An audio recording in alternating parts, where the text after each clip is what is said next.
Alors, comment est-ce que ça va se passer sur les calculatrices? Donc, j'ai la droite 2x moins 1 égale à 0. Alors, en fait, plus tard, on verra que ça peut être l'expression d'une fonction. Donc, sur Texas, je vais nettoyer l'écran et je vais demander un f de x. Et donc, f de x, eh bien, je vais taper 2. Vous avez la touche X, θ qui se trouve là, et moins 1, le moins ici, et le 1, entrée. Et donc ensuite, ce que je vais aller faire, donc on me demande à quelle valeur je veux commencer, et quel pas, donc on va prendre des choses relativement simples, et puis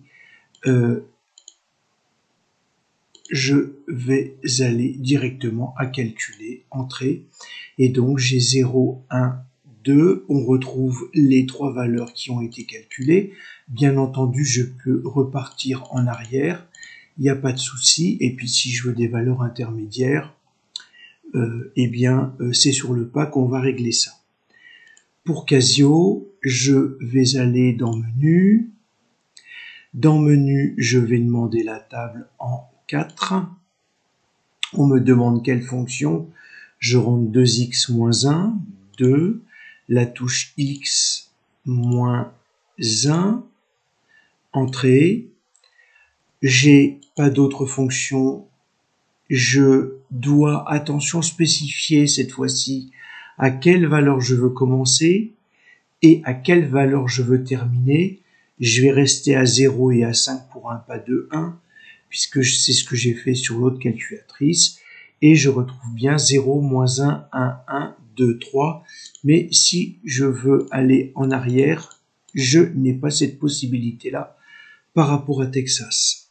Alors, ça, c'est vraiment les deux manières que vous avez pour pouvoir contrôler vos résultats. Et puis, surtout, ce qu'il va y avoir, c'est que on peut se demander dans cette expression-là,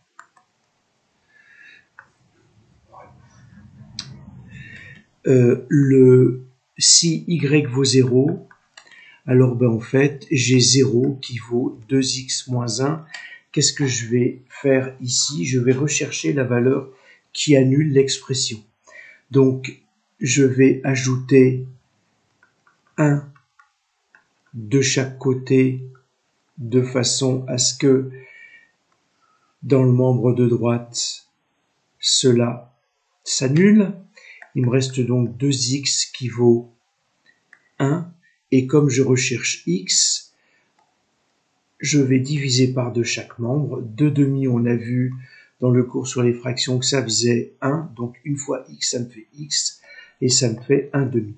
Cela signifie que pour avoir 0 dans la colonne des y, autrement dit, en utilisant la valeur x qui vaut 1 demi, je vais obtenir y qui vaut 0. On dit que 1 demi est l'image de 0 par la fonction.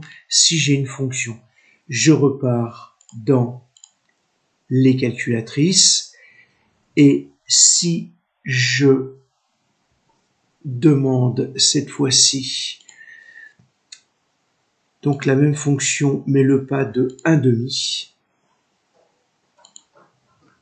donc je tape 1 divisé par 2, 0,5 au calcul. Je vais alors, il va falloir que je descende dans le mode parce que je suis sur un flottant de 0 et je vais demander un flottant de 1. Je quitte, je redemande f de x,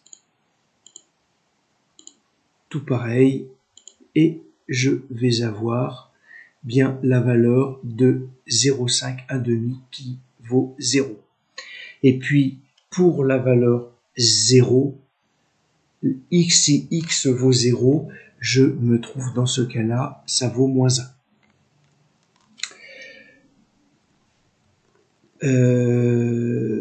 Donc voilà, alors si vous voulez que je vous montre, hein, c'est y est égal à 2x moins 1. Si x vaut 0, je remplace dans l'expression, j'ai y qui vaut 2 fois 0 moins 1.